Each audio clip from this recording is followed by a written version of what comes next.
मला एवढंच वाटतं की आदरणीय दादांच्या पक्षामध्ये असणारे जे सर्व प्रमुख नेते आहेत त्यातले सर्व लोक पवार साहेबांचा आदर करत असावेत।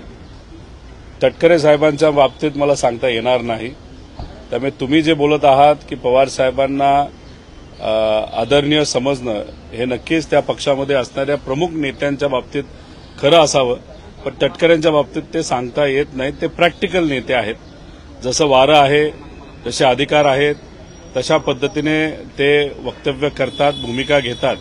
आज ते भाजप बरोबर आहेत, आज ते सत्तेत आहेत, त्यांच्या ज्या कुठल्या अडचणी आहेत त्या बऱ्यापैकी सुटलेल्या आहेत, त्यामुळे ते भूमिका घेत असताना ते व्यक्तिगत भूमिका घेतात। पण दादांच्या पक्षाच्या बाबतीत बोलायचं झालं, मला असं वाटतं की दादा हे प्रमुख नेते आहेत, पण जेव्हा आपण खोलात जातो तेव्हा दादा प्रमुख नेते असले तरी तटकरेंचं बरंच काही त्या पक्षामध्ये चालतं, प्रफुल्ल पटेलांचं सुद्धा बरंच काही त्या पक्षामध्ये चालतं असं मला वाटतं। पण प्रफुल्ल पटेल हे अनेक वर्षांपासून साहेबांबरोबर काम करणारे नेते आहेत। तटकरे साहेबांच्या बाबतीत मला काय खूप खोलात जाऊन सांगता येणार नाही।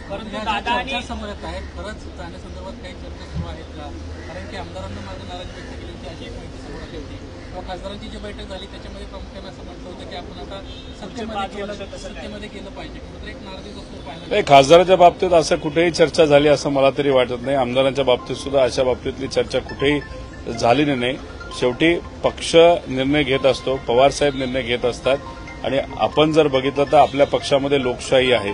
आज सुद्धा युवकांची आता बैठक झाली, महिला पदाधिकाऱ्यांची आता होईल, नंतर विद्यार्थ्यांची होईल, उद्या सर्व आमदार, माजी आमदार व जे उमेदवार या इलेक्शनमध्ये उभे होते त्यांच्या बरोबर सुद्धा चर्चा संघटनेबाबतीत आदरणीय पवार साहेब त्या ठिकाणी करत आहेत। त्यामुळे संघटनेच्या बाबतीत बोलायचं झालं, पवार साहेबांच्या बाबतीत बोलायचं झालं तर आज संघटनेवर लक्ष देत संघटना आपल्याला कशी ताकदवान बनवता येईल याबाबतीत पवार साहेब भूमिका घेत आहेत, आणि पवार साहेबांबरोबर आम्ही सर्वजण आहोत।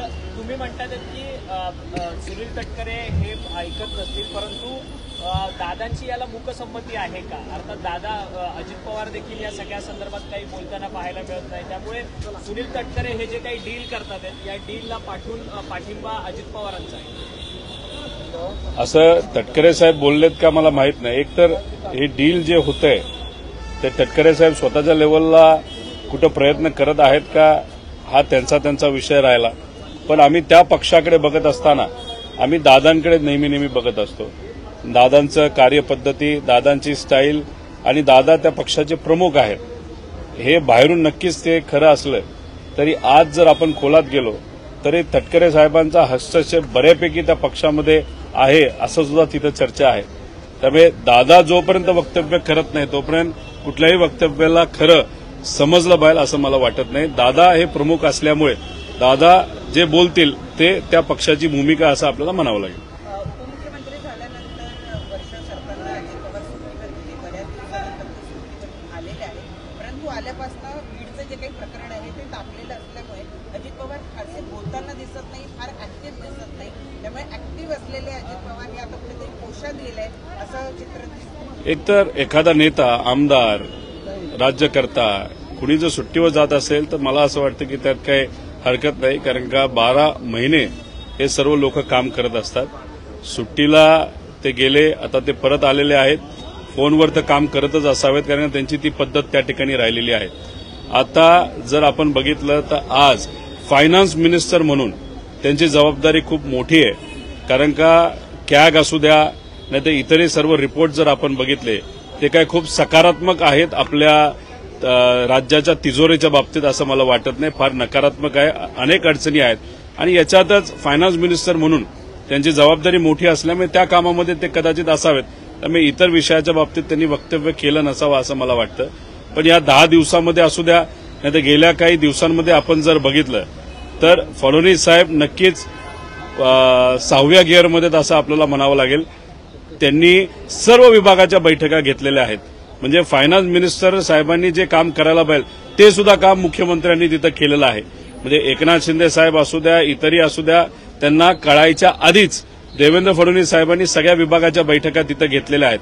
म्हणजे काही तर मंत्री हार तुरे सत्कार आणि आपण म्हणतो ना तसं की एक वेळ काळ बघून मंत्रिपद स्वीकारायचं, ह्या सगळ्या गोष्टींमध्ये गुंतलेले असताना सर्व सेक्रेटरींबरोबर देवेंद्र फडणवीस साहेबांच्या बैठका झाल्या, नियोजन झालेलं आहे, आदेश त्या ठिकाणी दिले गेले आहेत.